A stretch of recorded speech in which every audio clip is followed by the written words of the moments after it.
I'm so pissed off. I was just in the middle of this IG live video and the damn camera had to stop. Like, so now I have to do this all over again, which sucks. Okay.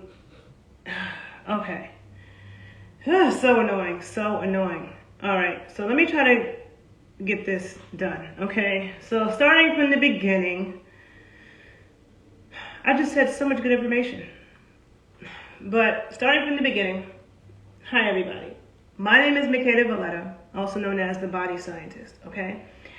And if you are unfamiliar with me, I have a background in exercise and sports science. So I have a Bachelor of Science degree in exercise and sports science with a concentration in strength and conditioning and a minor in nutrition. Then I completed 2 years of a 3-year Master of Science program at Columbia University in applied physiology and nutrition. I decided not to become a registered dietitian because, you know, when you become a registered dietitian, you can't go against anything that the American Dietetic Association says, the ADA, okay? All the nutrition programs in this country are funded by the food companies, just like all the medical programs in this country are funded by the drug companies, okay? So you have the AMA, the American Medical Association, and medical doctors cannot go against what the AMA says, and dietitians can't go against what the ADA says, okay? And I really wanted to help people, right? I really wanted to help people and tell them the truth. So I decided to go my own route and have my own practice and not work for the hospital, okay?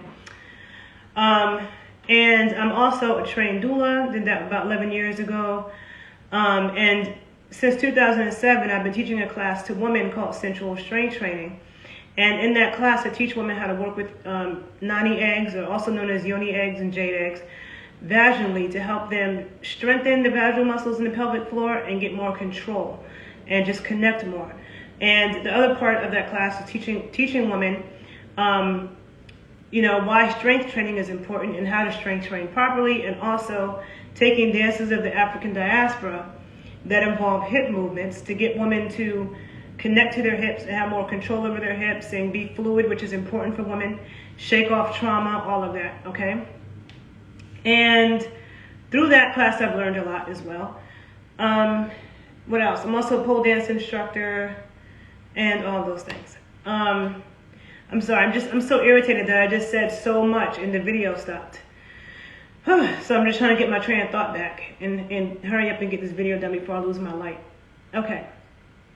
So today is the last day of Black Maternal Health Week. And I want to talk about why home birth is healthy, okay? Why home birth is healthy.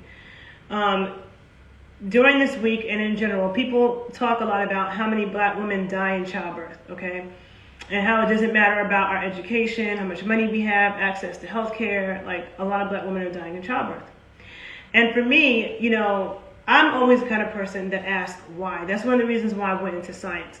Because if you go into, people who go into science with an innocent heart, usually they're curious and they have questions, right? And so I always, with anything, like if I learned about sickle cell anemia, I would think, well, why does somebody's cells end up like that? Or why does this happen? Or why does that happen? Now, in medical school, they don't encourage that kind of thought. They don't encourage you to think independently and ask why. Because they're not in the business of trying to figure out why so that they can fix it. They're in the business of diagnosing and then treating with big pharma so they can make money, okay? And for me, I feel like with all aspects of health, it's best to stay out of the damn hospital. If you can avoid the hospital, avoid the hospital. But the number one way that you can avoid the hospital is first by really taking care of yourself. And in defense of the general public and most of you, even when people think they're taking care of themselves, so you have people who are trying to take care of themselves, but they have misinformation, okay? So, and I see this every day when I'm working with clients who think that what they were eating was healthy. They were eating almond milk and nutrition bars and this and Gatorade or whatever they were eating, and they thought it was good. But it's not, okay? The food industry is very, very tricky. And so a lot of what I do in my practice is teaching people how to understand, first of all, what nutrients you need and why and how much, but also the best foods and how to analyze your food and understand what the hell you're even eating, okay? And there's a lot of trickery around that. So the thing is that, you know, I feel like yes, black birth workers will speak about how black women aren't listened to in birth, okay? That, doctors dismiss us.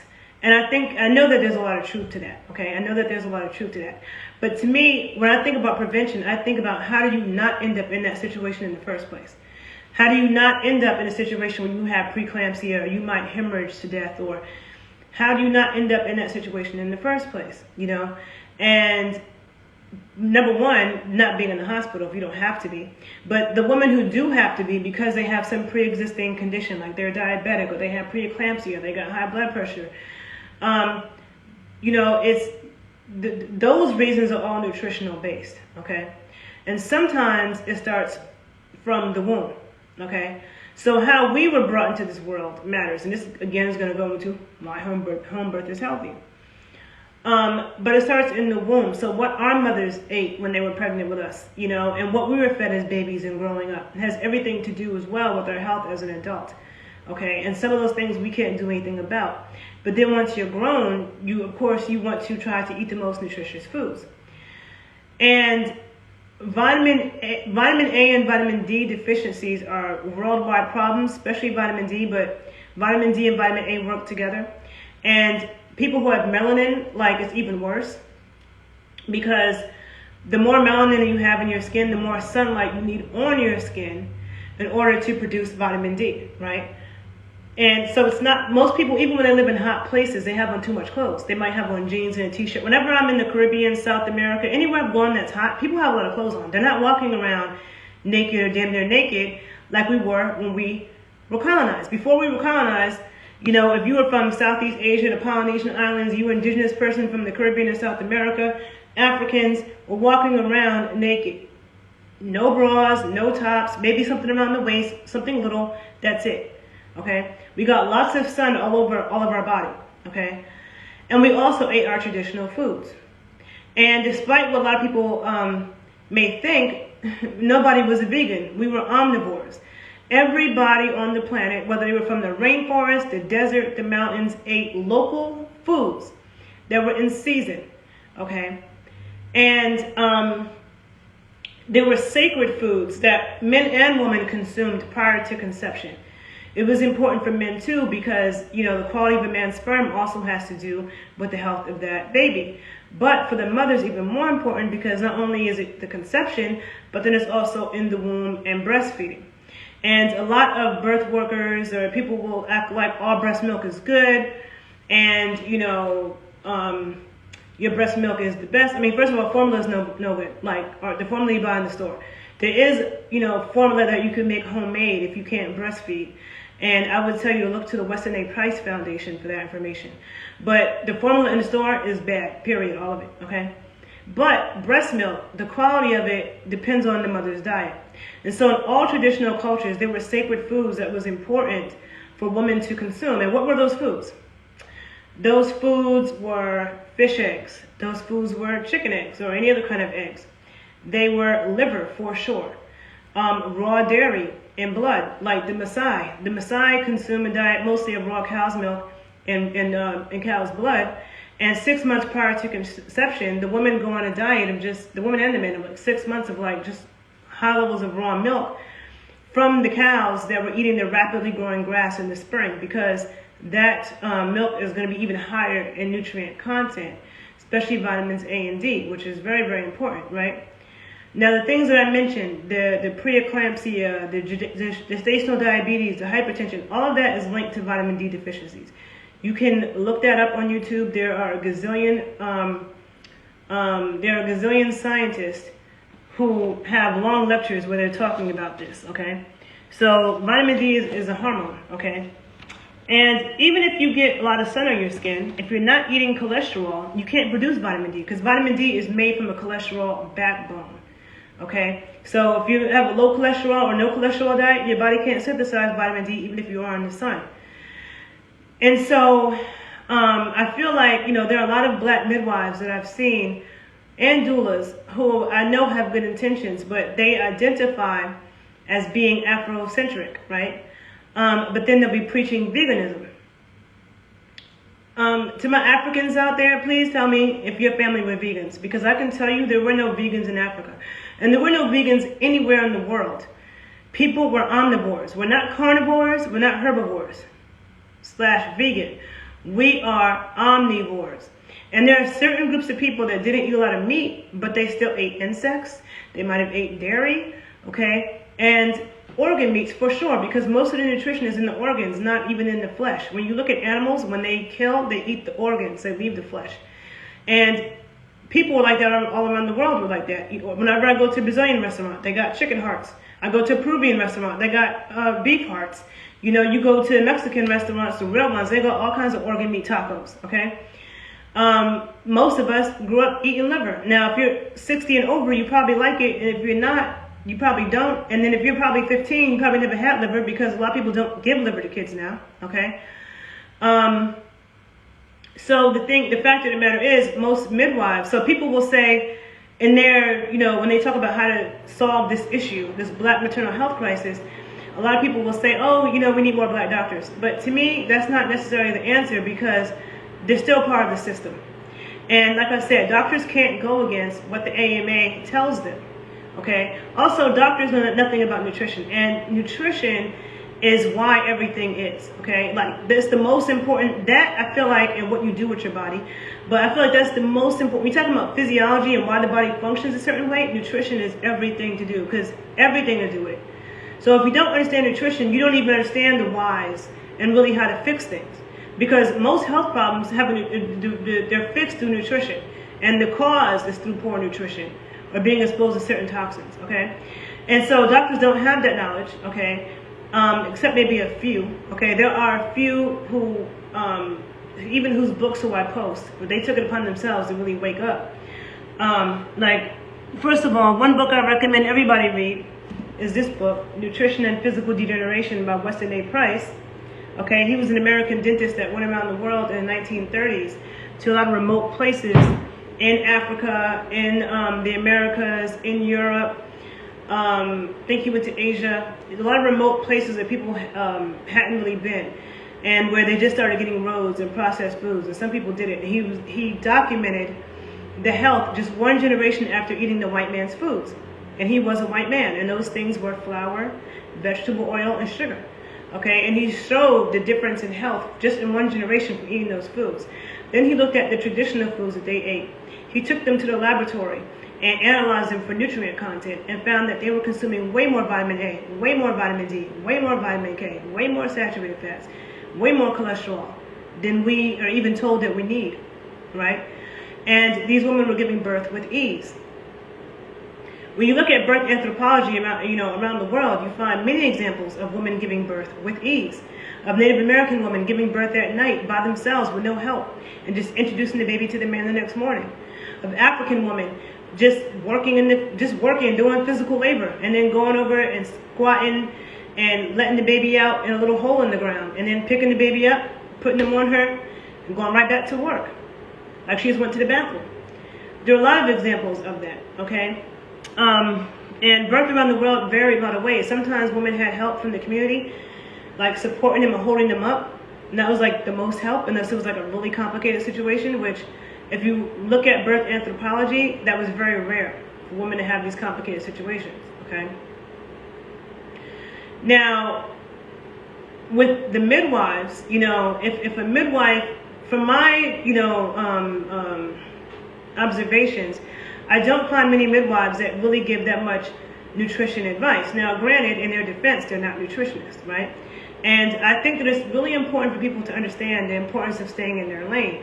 Because although I know a lot about childbirth, I've read many books, I've had certain, experiences, I've been to many birth working conferences, I've sat at the feet of many, very wise and experienced midwives and doulas. But the fact of the matter is, I'm not a midwife, right? I'm not going to come try to deliver somebody's baby or help them with that, because that's not what I do. I study with herbalists, who I highly respect, but I'm not an herbalist. So if you need real herbal advice, I'm going to send you to a legit herbalist, not me, because I'm not an herbalist, right? So the same thing with nutrition. A lot of people give nutrition advice, even in the fitness industry. A lot of trainers give nutrition advice that's horrible, and trainers are not nutritionists. And when you become a trainer, they make that clear that you understand you are not a nutritionist.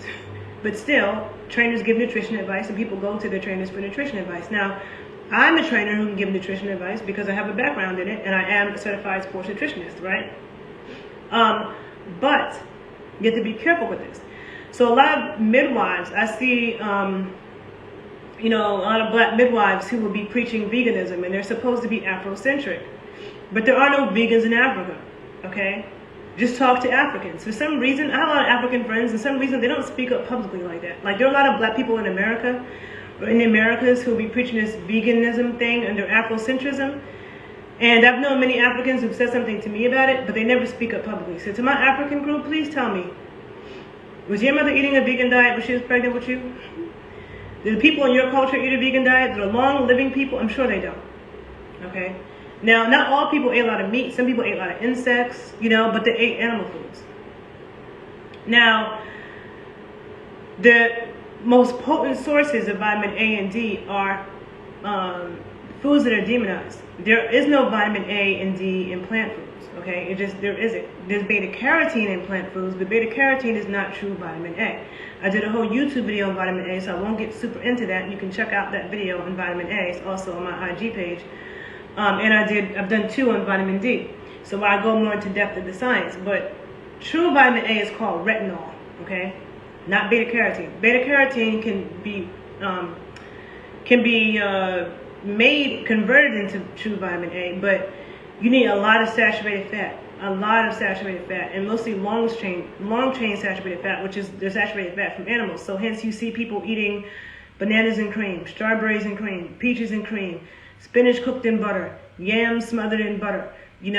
That saturated fat, that animal saturated fat, helps the beta carotene to turn into vitamin A. But even then, you need several units of beta carotene just to get 1 unit of vitamin A. It might be like 6, 7, 8 units of beta carotene to get 1 unit of vitamin A, and it's not an efficient process. And people who have metabolic issues, the elderly, and babies. Okay, so when a woman is pregnant, she needs a lot of vitamin A. Okay, and breastfeeding and all that, and prior to conception. Okay, so the foods that are the highest in that, liver.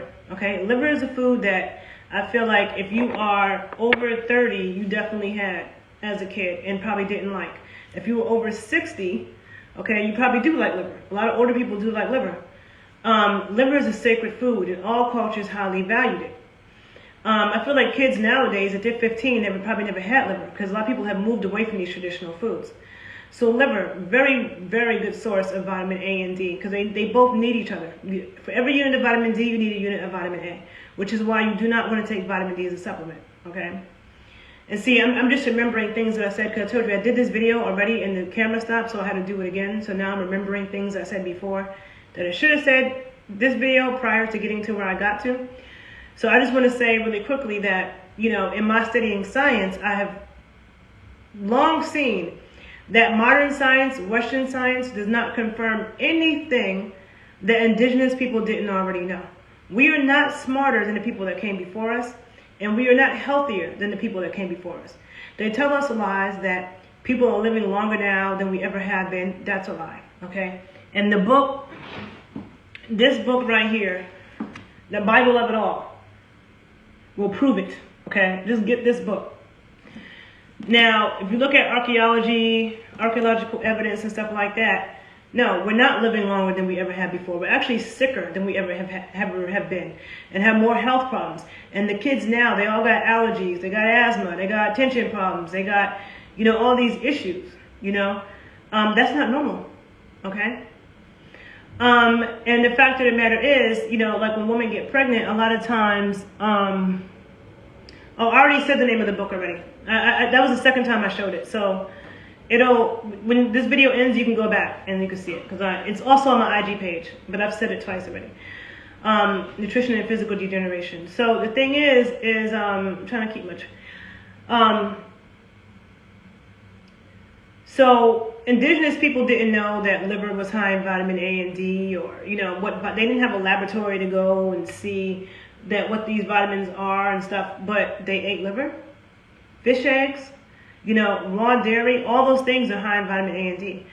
The most potent source, like I said, of vitamin D is liver, okay? Then cod liver oil, which if you're a certain age, everybody that I know, I don't care where they're from in the world, they were given cod liver oil as a kid, right?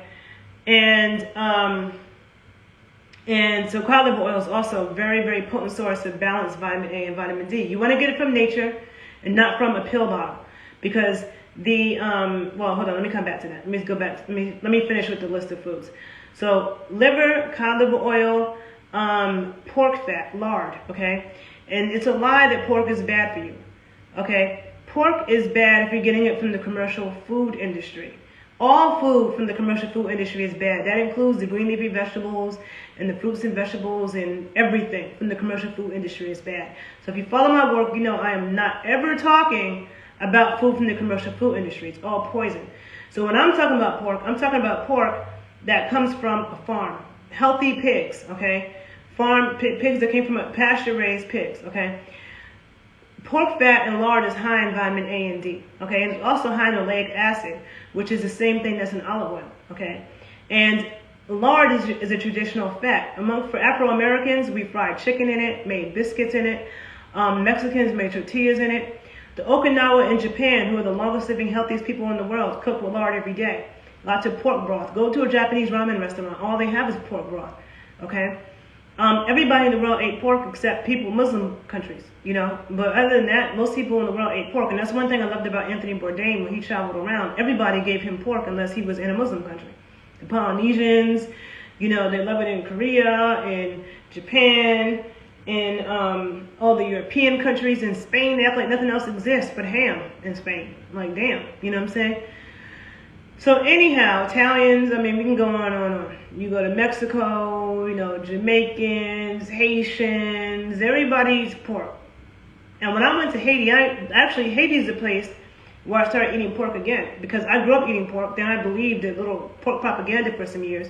Then I went to Haiti right after the earthquake, and in 2010, and we had to eat what people were giving us, and they were giving us pork. And and not only that, I remember when I was in Haiti, I had never seen such strong, well-developed people in my life. Like, I'm seeing old women walking up mountains with big old things in their head, not holding on to it, like it's no problem. Like, I remember being absolutely affected by that. And I'm like, if pork is so bad, why is it that mad people in my family live to be 100, you know, close to 100, over 100, they ate pork? Every time they interview the oldest person in the world and they ask them what did they eat, they always say bacon, okay? Not turkey bacon, not vegan bacon, pork bacon, okay? Why in Puerto Rico, you know, like all these places that eat a lot of pork, but when people start having health problems, like when Black Americans have health problems, or Puerto Ricans, or, you know, they always want to blame it on pork. It's not pork, it's the soybean oil, the corn oil, it's the canola oil, okay? It's the sugar, it's the flour. That's the problem, okay? It's not the pork. I'm not going to go into the whole thing with that, but I'm telling you, pork is very high in vitamins A and D as well. And so is grass-fed butter. So these are all the foods that are demonized: butter, liver, pork. So no wonder there's a big vitamin D deficiency in the world, okay? And in this country. And as Afro-Indigenous people, we've moved away from our traditional foods, believing this nonsense. You can't be so-called Afrocentric and then be promoting veganism. Like, no. Africans weren't vegans, Native Americans weren't vegans, and anything else in your bloodline, they weren't vegans, okay? So, you know, as a nutritionist, I'm looking at the most nutrient-dense foods, because there's also bioavailability. Yes, butter does make everything better. Butter is amazing. You cannot eat too much butter, actually, okay? Cannot.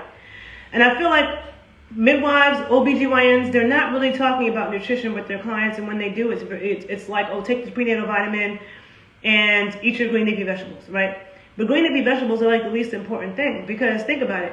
Indigenous people consume local foods that were in the season. So where are you getting leafy green vegetables from in the desert?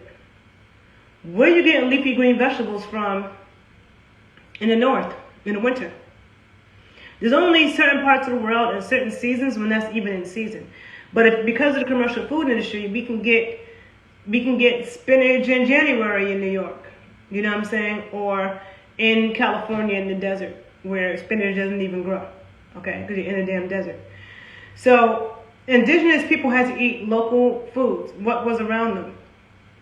All right? And so I really believe in that because, again, what I have learned from studying science is that whenever you try to bypass nature, it backfires on you. It definitely backfires on you. I wholeheartedly believe that in every situation. So to me, I believe in living in alignment with nature as much as possible. For certain things, it's hard to do. You know, like I'm going to use plastic sometimes, you know, like I'm going to get on an airplane sometimes. Like there's certain, you can't do it completely, but as much as possible. Now, okay, so that's the nutrition side of it, okay? So let me get to the point. So if a person has been nourished properly, and this woman doesn't have any health problems, she doesn't have preeclampsia, she doesn't have gestational diabetes, she don't got, all these different issues, right? And she's a healthy woman. Then home birth is healthy because, first of all, when we're born, you want to have as little intervention as possible, because when a woman is drugged up in the hospital, those drugs also go into the baby's system. So before the baby even enters the world, they're being drugged up. And it has been shown that babies born by C-section are more likely to become drug addicts, okay? Because you're already being born with narcotics all through you, right? And then in the hospital, they usually take the baby away from the mother immediately. When a baby, once they're born, they should go right to the mother's chest. Ow, hold on, I can't sit like this. I have a cramp. The baby should go right to the mother's chest, skin to skin, right? When a baby comes into this world through the mother's vaginal canal, it gets inoculated with her microbiome. When a baby is born by C-section, it gets inoculated with the biome from the hospital, which is a toxic one. Hospitals are full of sick people with sickly, infectious organisms. And there are infections that you can only get in the hospital because of the overuse of antibiotics. Oh yes, okay, yes. Thank you for reminding me about talking about birth positions. Yes, thank you. Let me write that down so I don't forget. And for those of you who follow my work, you know that I talk about maintaining the microbiome all the time, okay? Maintain the microbiome in your gut, on your skin, in the vagina, in your mouth. We have a microbiome, all those places. And every time you take a course of antibiotics, you completely annihilate and destroy your microbiome. Every time you use hand sanitizer, okay? Every time and then consuming foods, which animal foods and plant foods in the commercial food industry are full of antibiotics, herbicides, pesticides. Another reason why you want to get your food from local farmers and farmers markets as much as possible.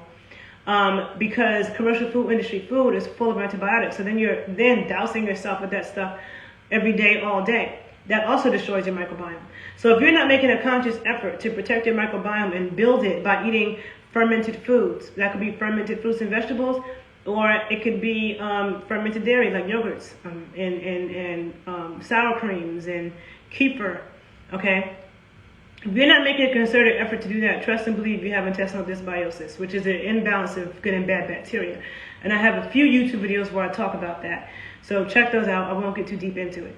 But we inherit our microbiome from our mothers, okay? So if you're born vaginally, you get inoculated with her microbiome that way. And then if she breastfeeds you, then a second time. But if you are born by C-section, you get inoculated with the sickly bacteria from the hospital. Now, if your mother breastfeeds you, you have a second chance to get inoculated by her bacteria, even though it's not as good as being born vaginally, getting it twice. You know what I'm saying? It's not as good because, coming out vaginally, you're going to get her microbiome on your skin, and then you're breastfed and you get it in your gut, okay? Even though the microbiome in your gut can come out onto your skin and affect that, but still, you've already been inoculated by sickly shit from being born by C-section. Now, some of us can't help that, so I'm just saying. But I'm just saying why it's even better to be born vaginally than through C-section. So, also, somebody mentioned the birth position. Yes, when you're in the hospital, some hospitals, maybe a few, are giving women a little bit more autonomy and moving around freely. Because when a woman's in labor, she should be able to move around how she feels like moving around. Not restricted and laying on her back.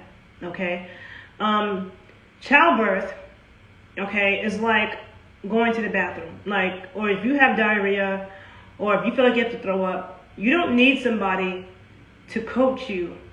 And I think there's people out the window looking at me. Anyway, you don't need people to coach you and tell you, you know, when to push. Like you're on the toilet and you got somebody telling you, okay, push. You don't, or someone telling you, if you don't take a dump in the next 3 hours, we're gonna like accelerate the shit and give you some stuff to make it come out. No, like when you have to go to the bathroom, you know when you have to go to the bathroom, you go and you let it out. If you have to throw up, you don't need someone to coach you as to when to let it out. It takes over your body. All you can do is surrender, open up, and let it out. That's what happens when you throw up, okay? Childbirth is the same way. It's called the eject reflex, okay? And when a woman, when she's in labor and the baby's ready to come out, it takes over her. All she has to do is surrender to that, relax, and let it out.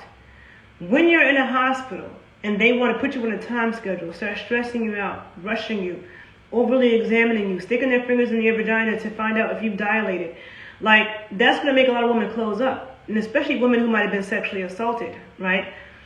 And the eject reflex is suppressed when a woman feels like she's being observed, or a person. So if somebody told you to go take a dump on stage with an audience, a lot of people couldn't do it unless they were an exhibitionist, maybe, you know, but the average person, their body was shut down, even if they had to go to the bathroom.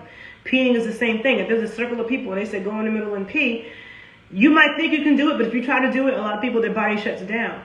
So when you feel like you're being observed, it shuts down it activates the neocortex, which is like the analytical part. So in childbirth, women need to be able to have the neocortex, shut down so that they can go into a primitive state, okay? And being observed and having bright lights on you shuts all that down, okay? I mean, it makes a woman unable to go into that primitive place and open up. So if you're at home, you can do what you want, okay? You can set the environment, it should be warm. It should be, dim lights, unless you just love bright lights. But I mean, it's similar to sex. Most people like sex with dimmer lights. Again, unless you're an exhibitionist. There's always an exception to the rules. But generally speaking, if you're setting the tone for sex, it's, dim lights, you'll be warm and comfortable. And same thing for childbirth, okay? So you have those options. In the hospital, they won't let you eat or drink in case they have to give you an epidural. But at home, you're free to do what you want, right? And how great it is. And then, okay, so the thing about birth position is that when women give birth, no one chooses. No woman in her natural state chooses to go lay on her back and do that. Women might squat, they might get on all fours, they might lift up the leg, they might stand up, okay? Nobody says, oh, now I'm going to lay down on my back now and put my legs up. That's not how any woman chooses to birth in her natural state. And imagine if you had to take a dump and people were telling you to go lay on your back. Every time you take a dump, you got to lay on your back and do it. Like, first of all, you're going against gravity. It makes so much more sense for it to go down. You know what I'm saying? So the birth position alone makes a lot of things complicated, increases the chances of complications, of babies getting stuck, of women ripping, of the doctor sometimes will give a woman an episiotomy where they cut her vaginal muscles to make a bigger hole, which is horrible because a lot of times it permanently damages a woman's sexual pleasure. It might numb her, make sex painful, okay? If a woman tears naturally, that heals much better. Ugh, I can't the thought of it. I'm sorry, no. But if a woman tears naturally, it heals better than if she's cut with a knife, okay? When you're in the hospital, you're subject to all those interventions, and sometimes you have no say. And the fact of the matter is that doctors take advantage of women when they're in that state, and fathers who don't know any better, who don't know what's normal, what's supposed to happen, what the options are, then they will come to, when a woman's in labor, she's in a very vulnerable state, not in a position to advocate for herself. So this is the good thing about having a doula. Doula is a woman who helps the woman and supports her through labor, through pregnancy and through labor, and sometimes afterwards, depending on the kind of doula that she is. but she helps to educate her and support her through that and advocate for her, right? The father or the birth partner, can also be educated in that way. And I think that is best, whether you have a doula or not, for them also to be educated, whoever your birth partner is. So also, the placenta in traditional cultures, nobody just cut the cord when the baby came out, okay? They didn't take the baby away and start injecting them with stuff or giving them vitamin K shots, which you don't need, okay? You need vitamin K in your diet. But giving them all these shots and wiping the vernix off of them, and you have all these strangers. The baby came out of a nice, dark, warm womb of the mother into this bright lights in their face. It's cold in this hospital. Who are all these damn strangers? Turning you upside down, being all rough with you, taking you away from your mother, cutting your umbilical cord.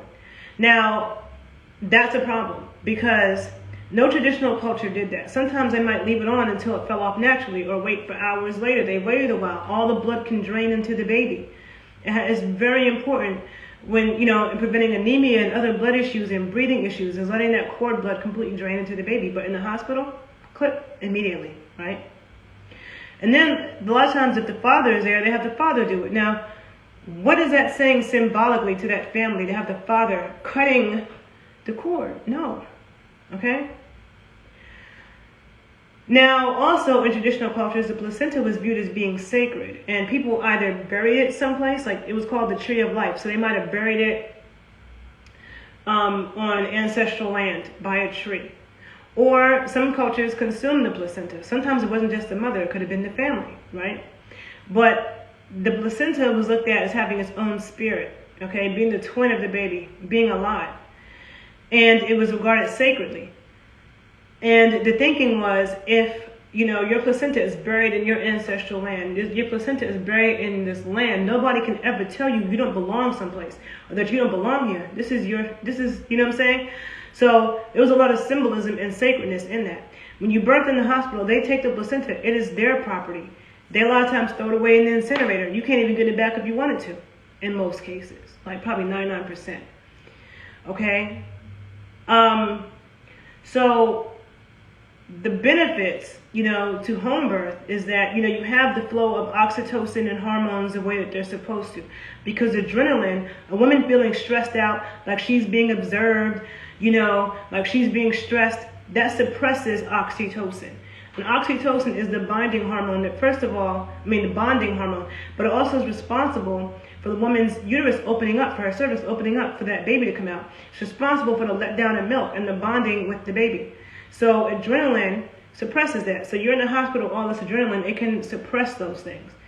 If you're at home around people that you trust, people you feel safe, you feel protected, warm, okay? You have people there that are praying for you, wishing you the best, then you can give birth in your home and the baby can fall into the arms of the father, the birth partner, the own mother. Because remember, microbiomes. Who wants microbiomes of strangers or latex gloves or the hospital? People you don't even know, okay? So the baby gets inoculated with the mother's bacteria, her biome, and biomes of people, family members, okay? It's much easier for the mother to breastfeed, for all her hormones to flow the way they're supposed to, okay? And these have long-lasting effects when it comes to that baby's health, all right? Also, after birth, it's important for women to be fed nourishing foods, especially foods that are high in, that have a lot of bone broth, okay? So it could be chicken broth, beef, pork. But broth is super healing, okay? Super duper healing in general, but especially after having a baby. Certain nourishing, warming foods. You can't get that in the hospital. The hospital, they give you the worst. That's another thing about the hospital. It's a place full of sick people, and then they give you the worst, sickliest, the most disgusting, unedible, nutrition-poor food that they could give you, okay? But you could be in the hospital and have people bring you food, but it's so much better to be in your own bed with your baby, undisturbed, okay? Somebody cooking you some nourishing food and giving that to you. You don't have to worry about recovering from surgeries and narcotic drugs and, they might be putting antibiotics through your body, through the IV, all kinds of stuff. So again, I strongly believe that home birth is healthy. Now, there are some women that have pre-existing conditions. The way a lot of those pre-existing conditions are prevented is through proper nutrition from as far back as possible. Okay, so if somebody was raised with poor nutrition and they've had a poor diet for a long time, they may need to take a couple years to get their nutritional stores up before they conceive and have babies. Okay, because that's one of the issues. A lot of women are out of whack because of that. And then also due to vitamin D deficiency, somebody said they were surprised in the hospital to see what doctors were giving people, that diabetics could have all the refined carbs, soda, jello, and sugar they wanted. Exactly. Like, if you're diabetic, people keep blaming it on pork. Pork has nothing to do with diabetes. Diabetes is a sugar problem. It's from too much damn soda and flour and sugar shit that you're eating.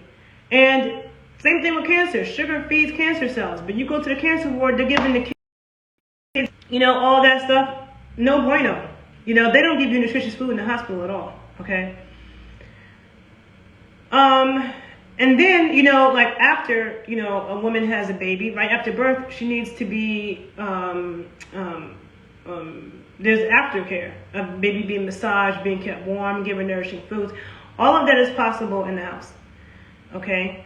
And so I have other videos where I talk about how prenatal vitamins are no good. Okay? I have other videos about pre-fertility nutrition. I have a lot of videos where I talk about this, and I will keep making videos about this. But I'm going to sum this up now because I'm losing my beautiful natural light, and I think I've talked long enough and got the point across. But if anybody here has had an experience with home birth, please share your experiences. I think as women, we learn from sharing. I'm just trying to make sure I said everything I needed to say. I think that I did. I'm going to be saving this video and downloading it to my YouTube page, The Body Scientist 81. So if you're on IG, you don't follow me on YouTube, be sure to follow me there and check out my other videos. And if you're on YouTube and you don't follow me on IG, be sure to follow me on IG because I do post things on IG that I don't post on YouTube as well, okay? And I'm trying to think, is there anything else I wanted to say? I think I got my point across. I think you guys got it, right?